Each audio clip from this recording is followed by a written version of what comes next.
안녕하십니까. 종교의 창 경서비교 토론의 사회를 맡은 아나운서 홍민정입니다. 평화를 사랑하며 서로의 차이를 존중하는 시청자 여러분과 이 뜻깊은 자리에 함께하게 되어 진심으로 감사드립니다. 오늘 우리는 각 종교의 역사와 족보에 대해 논의하며 그 안에 담긴 평화의 메시지를 탐구하려 합니다. 각 경서에 담긴 역사와 족보는 각 종교의 뿌리와 정체성을 이해하는 중요한 요소입니다. 이를 통해 종교가 형성된 배경과 그 가르침의 흐름을 더 깊이 알 수 있는데요. 예를 들어 유대교에서는 아브라함의 족보가 신앙의 기초로 여겨지며 기독교에서는 예수 그리스도의 계보가 구약의 약속과 신약의 성취를 연결하는 중요한 다리로 설명됩니다. 이슬람교에서는 무함마드가 아브라함의 후손임을 강조하고 그의 메시지가 종교의 중요한 요소로 작용합니다. 또 불교에서는 석가모니 부처의 생애와 그 법이 중심이 되었습니다. 이후 부처의 제자들이 그 가르침을 계승하고 그 전통과 수행법이 불교의 핵심을 이루었습니다. 유교에서는 가문의 계보와 예를 중시하고 족보가 도덕과 예법을 전승하여 윤리적 기반을 구축하는 데 기여하였습니다. 이렇듯 각 종교의 족보는 단순한 기록을 넘어서 신앙 공동체의 연대와 정체성을 강화하고 신과 인간 사이의 관계를 형성하며 계승해 왔습니다.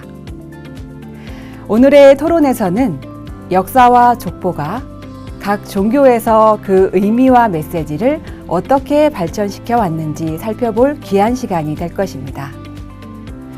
또한 역사와 족보 안에 담긴 진리를 통해 평화를 그려가는 시청자 여러분이 되셨으면 좋겠습니다. 그럼 오늘의 토론을 이끌어 주실 HWPL 본부 종교연합 사무실 소장이신 박시몬 좌장님께 마이크를 넘기겠습니다.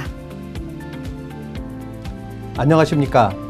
유림방송 HWPL 공동기획 종교의 창 경서비교 토론 좌장을 맡게 된 HWPL 박시몬입니다.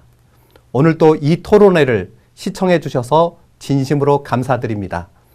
여러분의 소중한 의견과 참여가 이 토론회를 더욱 풍성하고 가치 있게 만들어가고 있습니다. 오늘 토론도 시청자 여러분과 함께 의미 있는 시간이 되기를 기대합니다. 오늘의 주제는 종교의 경서 안의 역사와 연대와 족보에 대해서 알아봅니다. 각 종교의 경서 속에 주요 인물들의 족보와 역사에 대해 어떻게 기록이 되어 있는지와 연결성이 있는지 알아보는 시간이 될 것입니다. 지금부터 본격적인 토론을 시작하겠습니다. 오늘도 유교, 불교, 기독교 패널분들 모셨습니다. 먼저 유교 패널로 우석대학교 평생교육원 교수이신 황대근 박사님 나오셨습니다. 다음으로 불교 패널로 한국불교 법화종 종종이신 혜원 스님 나오셨습니다. 네, 반갑습니다. 그리고 기독교 패널로 이지연 신천지예수교 총회교육부장님 나오셨습니다. 안녕하십니까. 이지연입니다.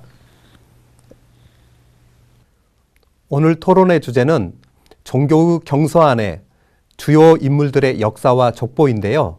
족보는 역사 속의 왕이나 장군 등 특별한 인물들의 생애와 활동을 기록한 문서로 당대의 문화와 시대 상황을 이해하는 데 중요한 자료가 됩니다.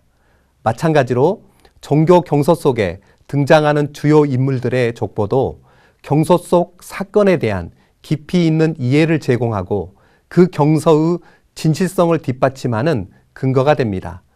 경서의 역사와 족보와 연대는 나무의 뿌리와 같습니다. 뿌리 없는 나무가 없듯이 역사와 족보가 없거나 약한 경서보다는 확실한 경서가 더욱 믿을 만한 경서로서 존중받을 것입니다. 또한 경서 속 역사는 있었던 일을 사실 그대로 기록해 두어야 믿을 만한 경서일 것입니다. 역사와 족보는 종교의 근원을 거슬러 올라가 살펴볼 수 있는 중요한 자료가 되기도 합니다. 각 종교의 경서에는 어떤 주요 인물들이 있는지, 그리고 주요 인물들로 이어지는 계보, 즉 역사와 족보에 대해 시청자 여러분과 함께 좀 더 깊이 있게 들여다보겠습니다. 먼저 이 토론을 시작하기 전에 OX 질문을 드리겠습니다. 귀 종교의 경서에는 주요 인물의 역사와 연대와 족보에 관한 기록이 있습니까? 지금 각 종교의 패널분들은 기록이 있으면 O, 없으면 X를 들어주시면 되겠습니다. 네, 불교와 기독교는 O, 유교는 X를 들어주셨습니다. 내려주셔도 되겠습니다. 오늘도 토론의 발제 내용이 기대됩니다. 패널분들은 귀경서의 주요 인물을 중심으로 역사와 연대, 즉 계보나 족보를 간단히 설명해 주시면 되겠습니다. 저는 오늘 토론의 관전 포인트는 각 종교의 경서에 등장하는 주요 인물의 역사, 즉 족보를 알아보며 그 역사적 계보가 얼마나 정확하고 자세하게 경서 안에 기록되어 있는지를 알아보는 것입니다. 그러면 이제 각 종교별로 경서를 근거로 발제를 들어보도록 하겠습니다. 발제 순서는 유교, 불교, 기독교 순으로 발제하겠습니다. 발제 시간은 9분 이내입니다. 먼저 유교 황대근 박사님의 발제를 들어보겠습니다. 예, 유교는 경서 안에 유교 자체의 역사나 족보를 직접 기록한 문헌은 없다고 할 수 있겠습니다. 유교 경서는 그보다는 고대 성현들의 가르침, 예와 음악, 정치에 관한 원리, 그리고 왕도의 통치 철학을 담는 데 주안점을 두었기 때문입니다. 따라서 이번 발제에는 유교가 우리나라에 어떻게 전승되어 왔는지 그 과정에 대해서 말씀드리도록 하겠습니다. 유교는 기원전 6세기경에 춘추 전국시대의 혼란 속에서 공자가 인, 예, 유 등의 도덕적 가치와 사회적 규범을 체계화함으로써 태동했습니다. 공자는 인간이 올바른 덕을 갖추고 예를 실천한다면 개인과 국가 모두가 화합을 이룰 수 있다고 보았습니다. 이후 맹자, 순자 등의 사상이 더해져 점차 보편적 윤리로 자리 잡았고 동아시아 전역에 큰 영향을 미쳤습니다. 자, 삼국시대를 보겠습니다. 삼국시대, 고구려 백제 신라시대에는 본래 우리나라의 토착신앙과 불교가 각각 뿌리를 내리고 있었습니다.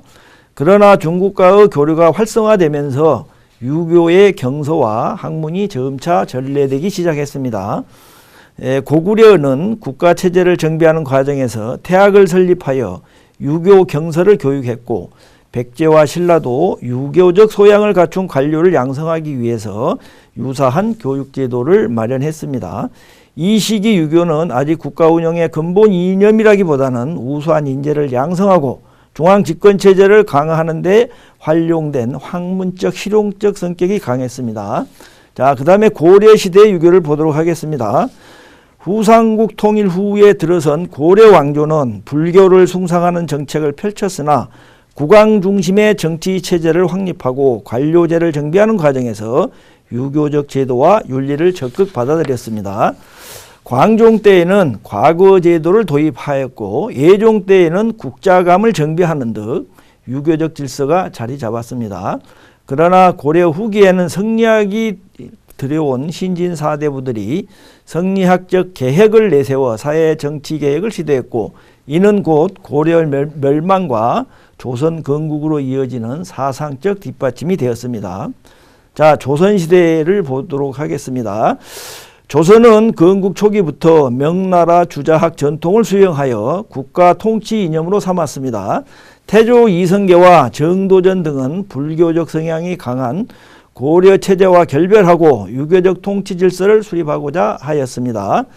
태종, 세종 때에 과거 제도가 확립되었고 집현정 같은 학술기관이 정비됨으로써 유학자들이 국가 정책 전반에 참여하게 되었습니다. 특히 세종은 유교 경서의 체계적 연구와 백성 교화를 함께 추진해 조선 왕조 유교 통치 기반을 굳건히 다졌습니다.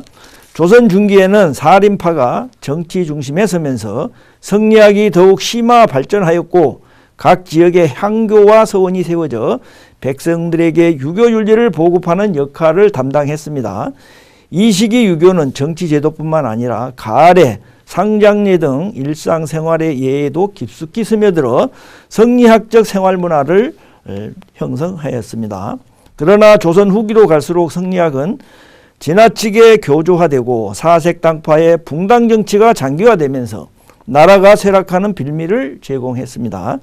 정조시대에 탕평책과 실학 등의 등장이 새로운 변화를 모색했으나 근본적으로는 유교적 관념은 19세기에 이르기까지 정치윤리의 중심축으로 작용했습니다. 자, 근대 이후에 현대사회에서 유교를 보도록 하겠습니다. 조선 말기의 개화기 시기를 거치면서 서구 문물이 대거 유입하게 되었고 근대적 제도와 사상이 전래되면서 유교적 지배질서는 흔들리게 되었죠. 일제강점기에는 일본에 의해 전통 유교 교육이 약화되었고 해방 이후에는 서구식 민주주의, 자본주의 질서가 주류를 이루게 되었습니다. 자, 그럼에도 유교적 가치관인 효, 예, 충 등은 가족제도나 예절 문화 속에서 여전히 이어져 우리 사회의 윤리규범으로 다방면에 스며들어 있습니다. 현대에 이르러서는 유교가 주도적인 통치 이념의 지위에서는 내려왔지만 한국인의 정신문화와 의식 속에 깊이 뿌리 내린 삶의 태도와 가치관으로 남아 있다고 볼 수가 있겠습니다. 자, 결론을 말씀드리면 결론적으로 우리나라 유교 역사는 삼국시대부터 오늘에 이르기까지 약 1500년 이상 정도 정치, 문화, 사상 전반에 뿌리를 내리는 긴 흐름이었습니다. 비록 시대적 필요에 따라 그 역할과 모습이 변해왔지만 인의 예지를 핵심 가치로 삼는 유교의 정신은 한국인의 전통적 가치관을 형성하는 데 지대한 영향을 미쳐왔습니다. 오늘날 우리가 공유하는 예절, 가족 간 공동체 의식 등은 바로 이 오래된 유교적 토대 위에서 발전해 온 것이다. 이렇게 말씀드릴 수가 있겠습니다. 네, 감사합니다.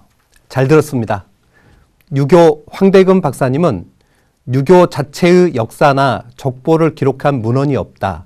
그 이유는 유교 경전은 성현들의 가르침, 곧 예와 음악, 정치에 관한 원리와 왕도의 통치 철학을 담는데 주안점을 두었기 때문이라고 하시면서 유교가 삼국시대부터 수용하기 시작하여 오늘날까지 어떻게 전승이 되어 왔는지에 대한 역사를 설명해 주셨습니다. 다음으로 불교 혜원 스님의 발제를 들어보겠습니다. 예, 반갑습니다. 혜원 스님입니다.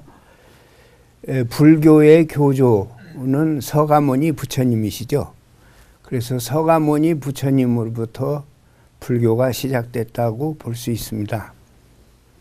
서가모니 부처님은 2649년 전에 탄생을 했습니다. BC 624년경이죠. 사케아족의 왕자로 인도의 네팔 근처 룸비니에서 태어나셨고요. 그의 본명은 고타마 시타르타입니다. 전설에 따르면 태어날 때부터 신성한 징후가 나타났고 그래서 점성술사이며 위대한 선인인 아시타 혹은 칼라 데발라라고 부르는 유명한 운둔자이자 고대 인도에서 높은 존경을 받는 인물의 예언 속에서 탄생을 했습니다. 아시타는 신생아 고타마 부처님을 보고 이 아이가 세상의 왕이 될 수도 있고 세속을 버리고 위대한 성자가 될 수도 있다고 예언을 했습니다. 그는 이 아이가 성자의 길을 선택할 경우 세계를 변화시킬 위대한 깨달은 자가 될 것이라고 예언을 했습니다. 기원전 543년경 그러니까 29세 때에 이제 세속 생활을 포기하고 출가를 하게 됐는데 그 왕궁에서 노인을 보고 병든 사람을 보고 죽은 사람을 보고 또 수행자를 보는데 그 왕궁이 동서남북으로 문이 나 있었어요.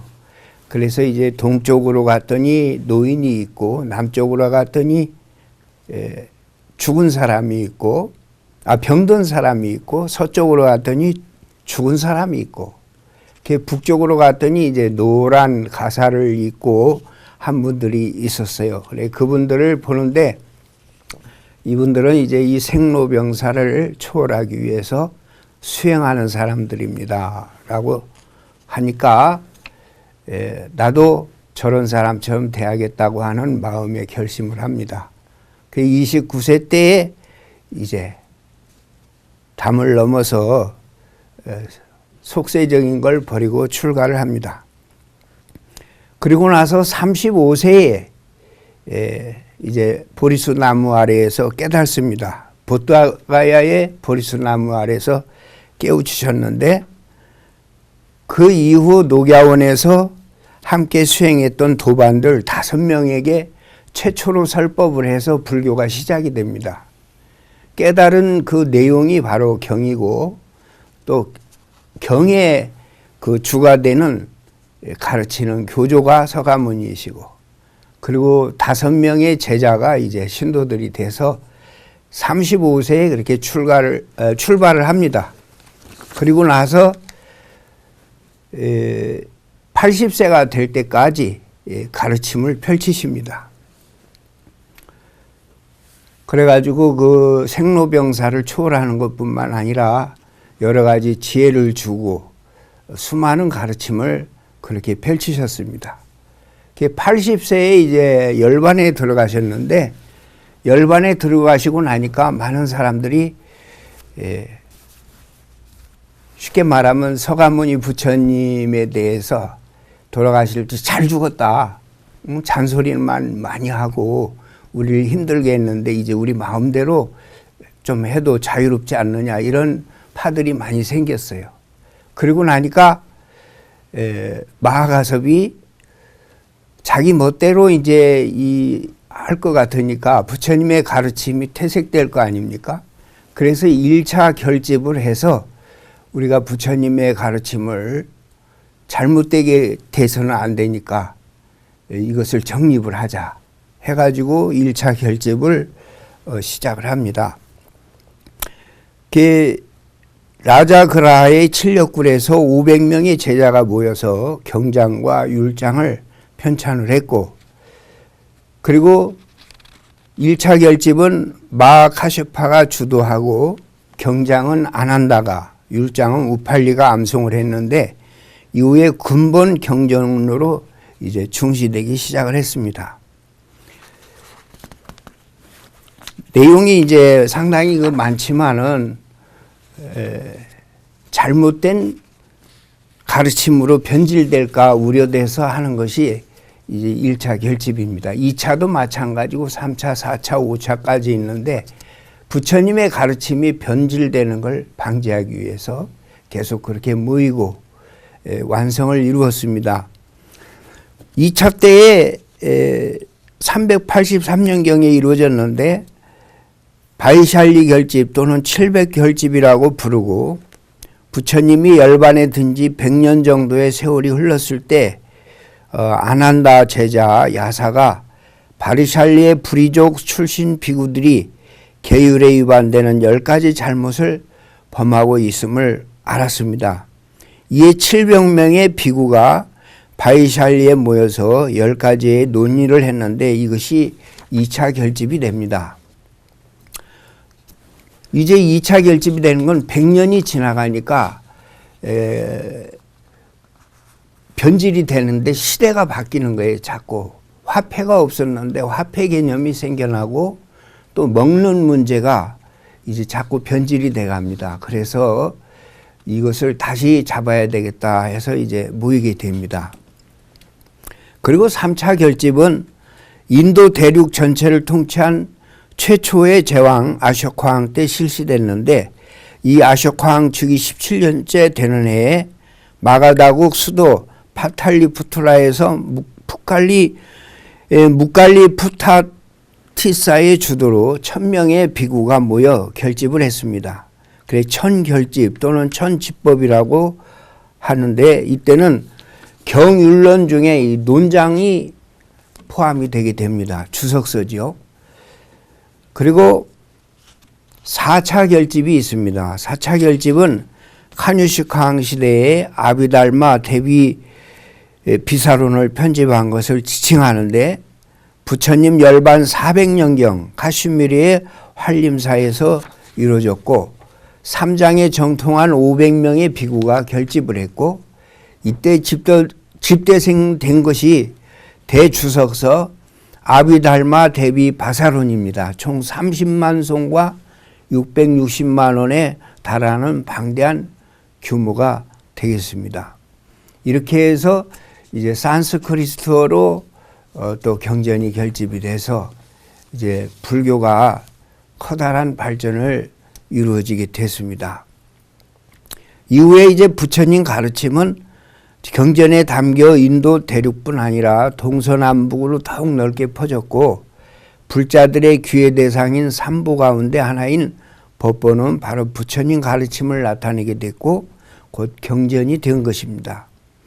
경전에는 상구보리 화중생의 원력을 실천했던 부처님의 생생한 법음이 담겨 있습니다. 네, 감사합니다. 네, 감사합니다. 잘 들었습니다. 해원 스님은 불교 경전에는 석가모니 부처님의 생애와 깨달음을 시작하여 그 제자들의 이야기와 초기 불교의 발생과 발전 과정을 중심으로 불교의 역사를 발제해 주셨습니다. 마지막으로 기독교 패널이신 신천지 이지연 총회 교육부장님의 발제를 들어보겠습니다. 네, 안녕하십니까. 성경에는 하나님의 약속과 성취가 기록이 되어 있습니다. 또한 사람의 시작과 그 족보와 역사가 자세하고 정확하게 성경에는 기록이 되어 있습니다. 다만 성경은 하나님이 선민에게 주신 말씀이기 때문에 성경의 역사와 족보는 세계의 모든 만민에 대한 역사에 대한 기록이 아니고 하나님의 선민의 역사와 족보에 초점이 맞추어져 있습니다.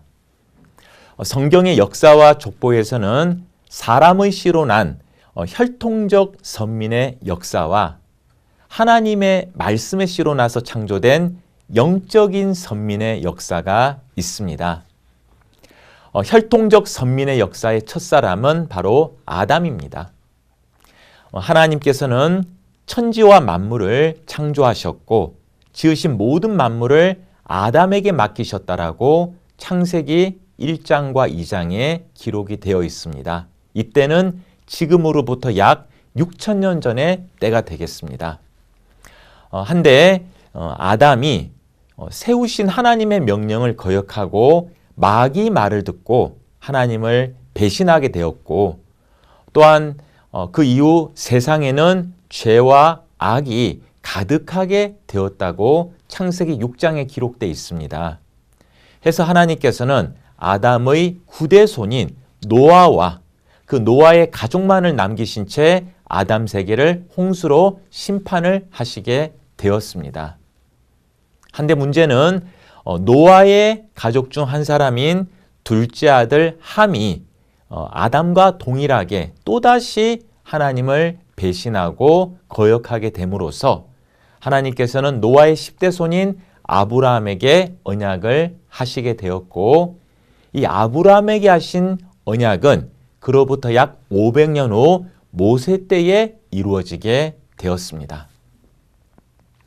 모세를 따라서 애굽, 지금으로 말하면 이집트죠. 애굽에서 나오게 된 육적 이스라엘 백성은 시내산 앞에서 출애굽기 19장 5절과 6절의 말씀처럼 하나님과 언약을 하게 되었는데요. 그 언약의 내용은 율법과 계명을 지키겠다는 내용입니다. 중요한 계명이 또한 10가지의 계명이었고 그 첫째 계명이 나 외에 다른 신을 섬기지 말라는 그러한 계명이었습니다. 그러나 이스라엘의 왕 솔로몬 때에 이르러서 또다시 솔로몬과 이스라엘 백성들이 하나님을 배신하고 계명 중 1계명이었던 그 계명을 무시하고 이방신을 섬김으로 인해서 범죄자 아담의 씨로 난 육적 이스라엘인 이 혈통적인 선민 시대가 끝이 나게 되었던 것입니다. 이에 하나님께서는 더 이상 범죄자 아담의 씨가 아닌 하나님의 씨, 곧 하나님의 말씀으로 난 자로 온전하고 영원한 하나님의 나라를 창조하시겠다고 약속을 하셨고요. 그 약속은 지금으로부터 약 2600년 전 선지자 예레미야를 통해서 새일 창조를 하실 것이다라는 내용으로 22절에서 약속을 하셨습니다. 이 새일 창조를 이루시기 위하여 두 가지 씨 뿌리실 것과 또한 새 언약을 세우실 것을 각각 예레미야 31장 27절과 31절을 통해서 예언을 하셨고, 이 예언은 그 예레미야 선지자 때 이후 약 600년이 지난 후 초림 예수님 때 마태복음 13장에서 두 가지 씨가 뿌려졌고, 또 유월절 밤에 예수님이 자신의 피로서 새 언약을 세우시는 장면이 신약성경 누가복음 22장에 나오는데요. 그러한 일로 인해서 예레미야 31장의 예언이 초림 때에 이루어지게 되었습니다.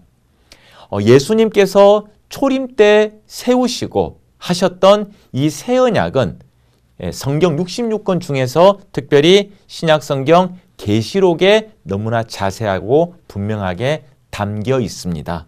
해서 새 언약은 계시록이다, 이렇게 말씀을 드릴 수가 있겠습니다. 약 2000년 전 계시록을 약속하신 예수님께서는 오늘날 때가 되어서 영으로 오셔서 계시록을 가감없이 다 이루시게 되고, 그 계시록 전장에 이루신 실상을 한 사람에게 보여주시고 교회들에게 증거를 하시게끔 지시하셨습니다. 바로 그 지시를 받고 교회들에게 증거하신 그 사람이 예수님의 대언의 사자인 신약 성경이 말한 약속의 목자가 되겠습니다. 이 약속의 목자는 예수님께서 예언하신 그 계시록의 말씀을 실상으로 이룬 그 사실을 오늘날 알곡 성도를 추수하고 또 그 말씀으로 추수된 성도에게 인을 쳐서 새하늘 새 땅이라고 예언된 신천지 하나님의 나라 12지파를 이 땅 가운데 창조하시게 됩니다. 그리고 그 신천지 12지파의 성경 계시록에는 하나님과 또 하나님의 보좌와 영계 천국이 임해 오시게 된다라고 계시록 14장과 21장에 명백하게 예언이 되어 있고요. 그렇게 영계의 천국이 또 하나님의 보좌가 신천지 12지파에 임해 오시게 되므로 낙원 천국이 이 땅 중 새하늘 새 땅의 실체인 신천지 12지파에서 이루어진다라고 약속이 되어 있습니다. 그래서 이곳 신천지 12지파는 사람의 육적인 혈통으로나 또는 사람의 뜻으로 나지 아니하고요. 오직 하나님의 씨, 즉 하나님의 말씀으로 거듭난 자들로서 조직된 계시록의 약속대로 창조된 하나님의 천민의 조직입니다. 이들은 모두가 다 계시록을 통달하는 사람들입니다. 그래서 결론적으로 말씀을 드리면 신약성경 계시록이 성취된 새 시대에는 하나님의 씨로 난 하나님의 가족 12지파만이 약속하신 천국에 들어가서 하나님을 모시고 함께 영원히 살게 됩니다. 이것이 하나님께서 인정하시는 천국 가족, 즉 천국 족보에 참여하는 일이 되겠습니다. 그렇기에 천국을 소망하는 종교인이라면 나는 참으로 성경이 말한 누구인가? 나는 참으로 성경대로 창조되었는가? 이를 자기 자신에게 물어보고 확인을 해 보셔야 하겠습니다. 추수가 되는 이때에 추수되지 못하고 입맞지 못하고 또 약속의 나라 12지파에 속하지 못한다면 천국에 들어갈 수가 없습니다. 그래서 하나님의 말씀의 씨로 거듭나야 천국에 들어갈 수가 있습니다. 우리가 거듭나야 될 하나님의 말씀은 신약성경 계시록의 예언의 말씀이 실상으로 이루어진 계시록 실상의 말씀입니다. 이 계시록 실상의 말씀을 배우고 이 말씀으로 영이 다시 난 사람이라야 하나님이 인정하시는 참신앙이 되고 정통이 되며 구원받는다라는 것이 성경의 약속이라는 것을 이 시간 말씀을 드립니다. 감사합니다. 네, 감사합니다. 기독교는 성경은 인류사를 기록한 것이 아니라 선민사를 기록하고 있다.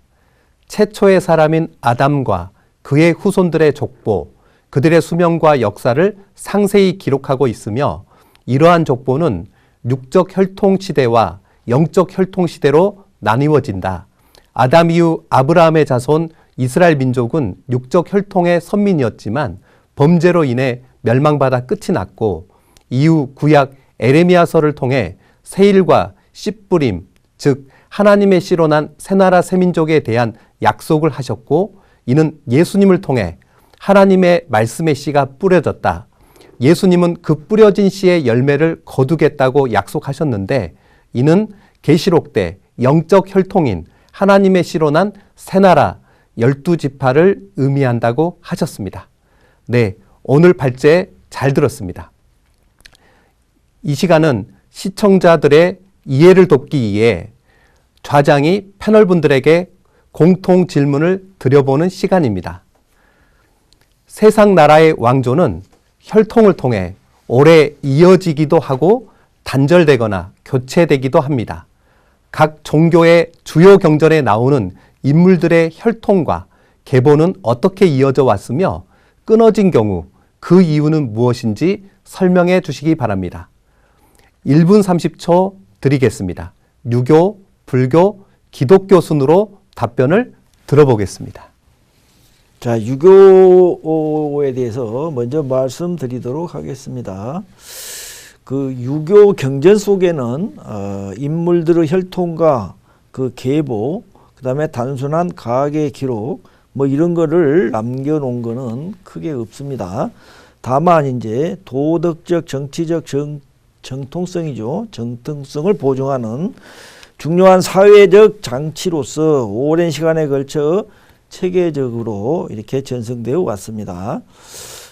또 보시면은 유교 경전이 그 왕조 시대의 그 체제를 유지하는 가장 좋은 제도였다고 보이기 때문에 어느 왕조든지 다 이 유교를 받아들여서 시행을 했던 경우가 많기 때문에 현대에 오기 전까지는 그래도 잘 보존이 되어 왔었다 이렇게 말씀드릴 수가 있겠습니다.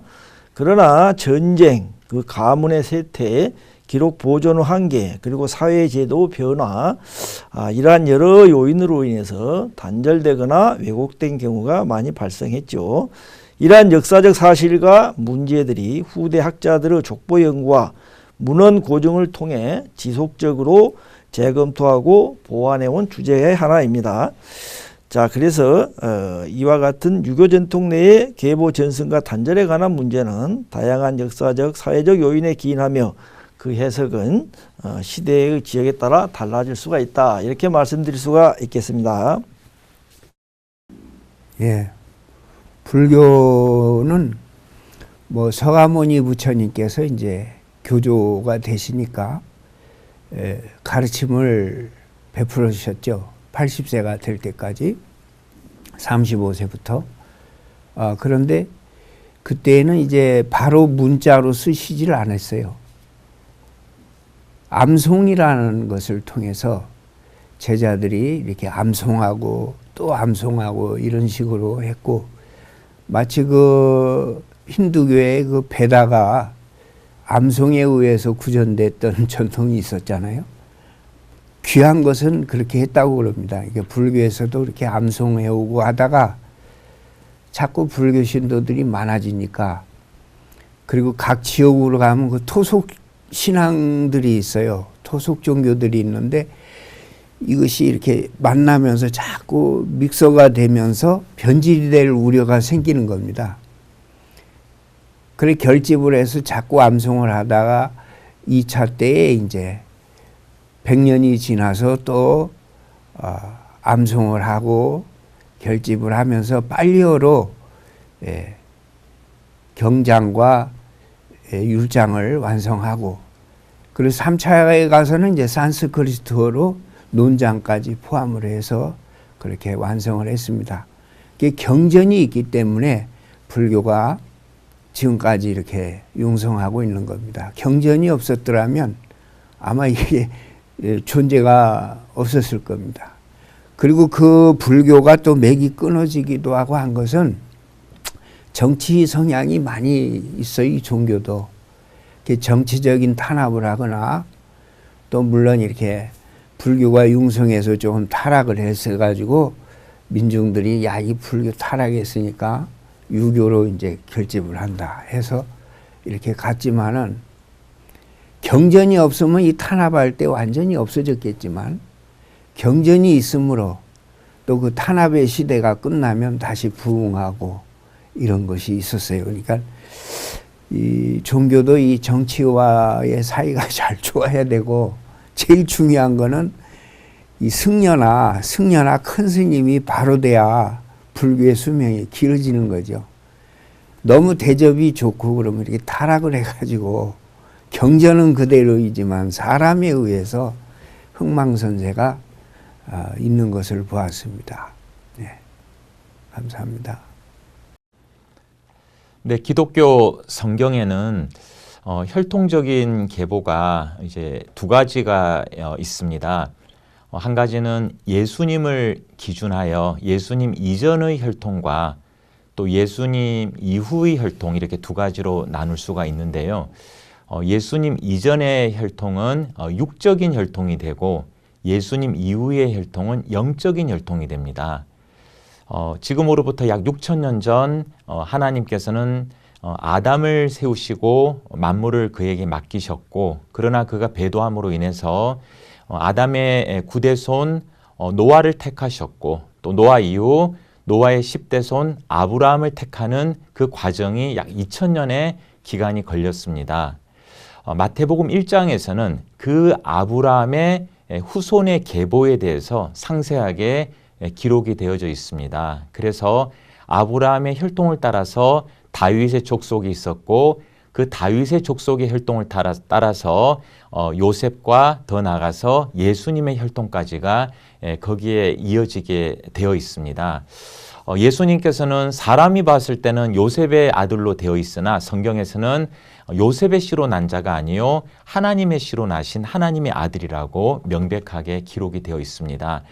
예수님 때까지 해서 육적인 혈통이 이제 끝이 나고 더 이상 육적인 혈통으로는 하나님의 나라 가족이 될 수 없고 예수님을 통해서 주신 하나님의 씨인 하나님의 말씀의 씨로 난 그러한 자녀만이 하나님의 가족이 될 수 있기 때문에 예수님 이후에는 더 이상 혈통적인 계보가 신약 성경에는 기록이 되어 있지 않습니다.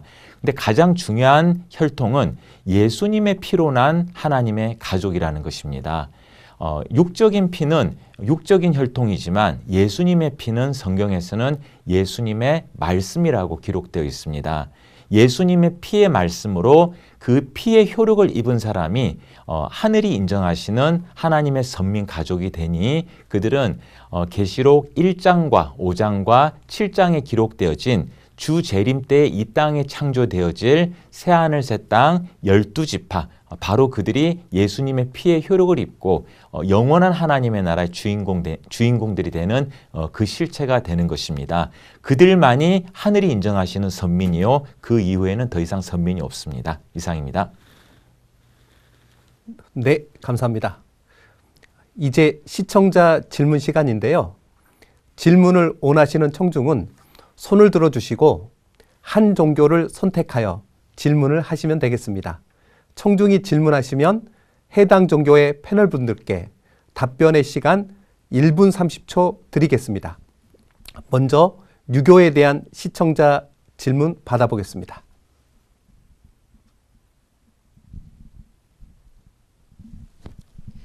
네, 서울 사는 박성은이라고 합니다. 네, 그 공자께서 돌아가신 후에 중국 유교 사상이 누구를 통해 어떻게 전파되었는지 궁금합니다. 그 공자님은 기원전 551년에 태어나셔서 기원전 497년에 돌아가셨습니다. 자, 그분의 사상은 그 공자님의 제자들을 통해서 전파가 되었죠. 공자님은 많은 제자를 가르쳤습니다. 그 중에서도 안회, 또 자공, 자하 등이 특히 유명합니다. 이들은 공자님의 가르침을 따라서 충실하게 각기 다른 방식으로 유교 사상을 전파하고 발전시켜 왔습니다. 자, 공자 사상의 그 중요한 내용은 그 우리가 알고 있는 논어라는 책에 들어 있습니다. 이 논어는 공자의 제자들이 공자와 이렇게 어떤 대화를 했던 그런 내용들을 모은 책으로 볼 수가 있겠습니다. 그 논어를 비롯한 사서 삼경이 있는데 특히 논어는 유교 사상의 어떤 핵심을 담고 있다 이렇게 말씀드릴 수가 있겠습니다. 그리고 이제 이 그 사서 삼경 자체가 굉장히 중요하게 취급이 된 이유는 이게 과거 제도로 채택이 됐었습니다. 과거 시험의 과목으로 채택이 되다 보니까 이 그 공자가 펼쳐왔던 이 유교에 대한 이게 대대손손 잘 내려올 수 있었습니다. 사실 우리나라도 이조가 멸망되기 전까지는 유교가 이 사회를 지배했었고 또 그거를 탐구하는 학자들이 많았다. 뭐 그거는 주지의 사실이죠.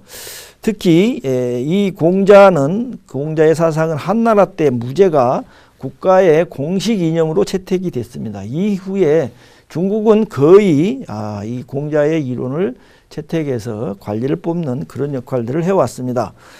그렇게 해서 지금까지 최근세까지도 이 유교가 이어져 오고 있다 이렇게 말씀드릴 수가 있겠습니다. 네, 감사합니다. 이어서 불교에 대한 질문 들어보겠습니다.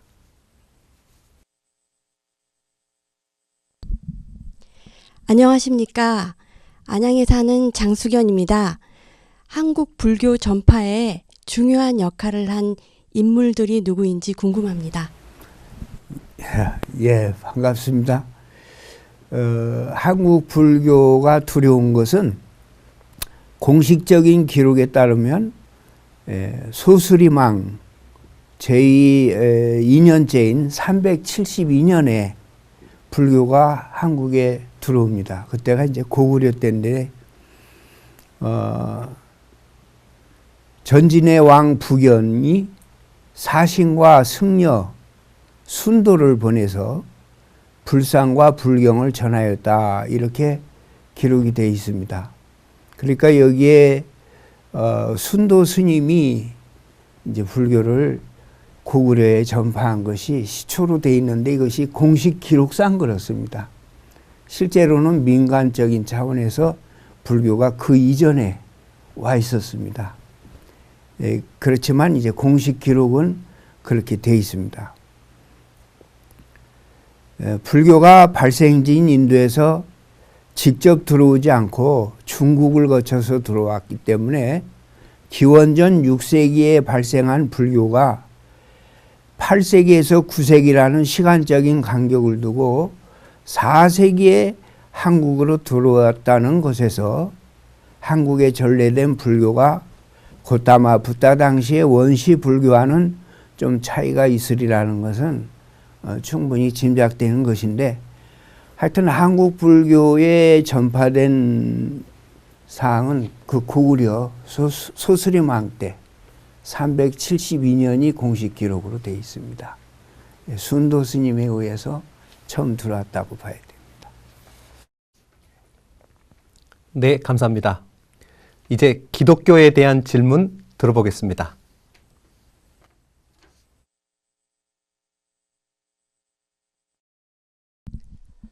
안녕하십니까. 안양에 사는 유정옥입니다. 신약 시대에는 족보는 영적 그 혈통이라고 말씀하셨는데요. 성경에 하나님의 씨로 나는 것과 거듭나는 것도 영적 혈통과 관계가 있는지 알고 싶습니다. 네, 하나님의 씨로 난다는 말은 베드로전서 1장의 23절과 또 누가복음 8장 11절에 각각 하나님의 말씀으로 다시 나는 것을 하나님의 씨로 난다고 하였고, 또 거듭나야 천국에 갈 수 있다는 말씀은 예수님이 초림 때 요한복음 3장에서 바리새인 니고데모에게 3절에서 5절까지 물과 성령으로 거듭나야 천국을 볼 수 있다고 말씀을 하셨기에 성경이 말하는 비유한 물이나 또 비유한 씨나 동일한 하나님의 말씀이기 때문에 거듭난다는 말이나 또 하나님의 씨로 난다는 말이나 같은 의미입니다. 중요한 것은 초림 때에 거듭나야 되는 상황이 있고 또 약 2000년이 지난 오늘날에도 거듭나야 되는 상황이 있다는 것이죠. 초림 때에는 누가 거듭나야 되며 왜 거듭나라고 하셨는가? 당시 유대교와 예루살렘 목자들이 모든 종교를 주관하고 있었고 또 하나님을 믿는다고 하였지만 모두가 사람의 계명에 무너져 있었고 진리의 말씀이 없는 상태였습니다. 즉 하나님의 씨가 아닌 사단의 씨를 받고 즉 마귀의 자식이 되어 있다 보니 초림 때 예수님이 오셨을 때는 너희가 거듭나야 천국 간다라고 말씀하셨으니 당시 모든 종교인들이 마귀 씨로 영이 죽어 있었기 때문에 예수님을 통해서 증거되는 생명의 말씀인 하나님의 씨로 다시 나야 천국을 갈 수 있다고 말씀하신 것인데요. 중요한 것은 오늘날의 기독교 세계 또 개신교 세계 모든 종교 세계가 성경의 약속은 성경이 약속되어 있기는 다 음행의 포도주인 비진리에 무너질 것이라고 성경도 예언하고 있고 동양 선지서인 격암요록에도 예언이 되어 있습니다. 그래서 초림 때와 마찬가지로 오늘날에도 가장 먼저 거듭나야 될 그러한 대상은 세상 사람도 있겠지만 먼저는 기독교, 개신교, 종교 세계가 먼저 진리의 말씀으로 거듭나고 또한 하나님의 씨로서 다시 나야 되겠고요.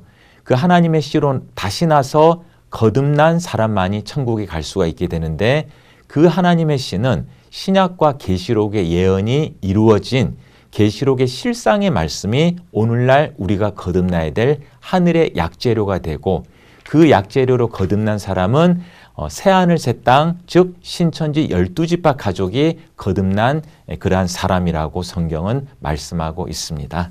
예, 이상입니다. 네, 감사합니다. 시청자 여러분, 여러분의 질문을 통해 모두가 궁금해하는 부분들을 심도 있게 탐구할 수 있었습니다. 종교 지도자들과 함께하는 경서비교 토론회에 참여하시면 각 종교의 경서를 바탕으로 깊이 있는 답변을 들으실 수 있습니다. 여러분의 목소리가 중요한 만큼 많은 관심과 참여 부탁드립니다. 오늘 토론회 발제를 종교별로 정리해 보겠습니다. 오늘 주제는 종교의 경서 속의 주요 인물들의 족보와 역사에 대하여였습니다. 유교 경전에는 역사나 족보를 기록한 문헌이 없다. 그 이유는 유교는 성현들의 가르침, 곧 예와 음악, 정치에 관한 원리와 왕도의 통치 철학을 담는데 주안점을 두었기 때문이라고 하시면서 삼국시대부터 유입되어 점차 정치 이념으로 발전되어서 고려시대에는 제도화, 조선시대에는 통치 이념이 되어서 현대에도 사회의 윤리 규범으로 작용하고 있다며 유교의 역사를 중심으로 설명해 주셨습니다. 불교 경전에는 석가모니 부처님의 생애와 깨달음을 시작하여 그 제자들의 이야기와 초기 불교의 발생과 발전 과정을 중심으로 불교의 역사를 발제해 주셨습니다. 기독교는 성경은 인류사를 기록한 것이 아니라 선민사를 기록하고 있다. 최초의 사람인 아담과 그의 후손들의 족보, 그들의 수명과 역사를 상세히 기록하고 있으며 이러한 족보는 육적 혈통시대와 영적 혈통시대로 나뉘어진다. 구약시대 이스라엘 민족은 육적 혈통의 선민이었지만 범죄로 인해 멸망받아 끝이 났고 이후 구약 에레미야서를 통해 세일과 씨뿌림, 즉 하나님의 씨로 난 새나라 새민족에 대한 약속을 하셨고 이는 예수님을 통해 하나님의 말씀의 씨가 뿌려졌다. 예수님은 그 뿌려진 씨의 열매를 거두겠다고 약속하셨는데 이는 계시록 때 영적 혈통인 하나님의 씨로 난 새나라 12지파를 의미한다고 하셨습니다. 오늘 또 각 종교의 역사와 족보에 관하여 알 수 있어 좋았습니다. 또한 각 종교의 주요 인물들에 대한 기록과 오늘날까지 흐름과 연결성을 비교해 볼 수 있는 시간이었습니다. 시청자 여러분, 종교의 창 경서비교 토론을 통해 멀기만 했던 각 종교의 경서를 좀 더 가까이 다가갈 수 있는 시간이었습니다. 우리는 각 종교의 경서에서 지식과 지혜를 얻을 수 있으며 또한 이런 토론회를 통해 믿을 만한 기준과 근거를 찾아 더 나은 미래와 종교 평화를 위해 힘쓰고 있습니다. 다음 토론회에서도 어느 경서가 믿을 만한 기준과 근거를 제시하는지 좀 더 흥미롭고 의미 있는 주제로 여러분을 찾아뵐 것을 약속드립니다. 함께 해주신 패널분들 그리고 시청자 여러분 진심으로 감사드립니다.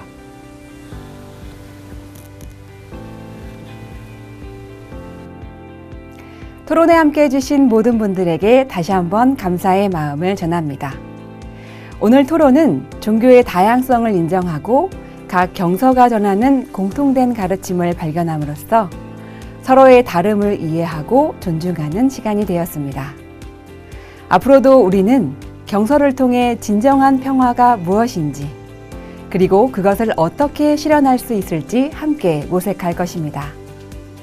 깊은 지혜를 통해 우리의 마음의 평화와 희망이 자리할 수 있기에 앞으로도 많은 관심과 성원 부탁드리며 이것으로 종교의 창 경서비교 토론을 마치겠습니다.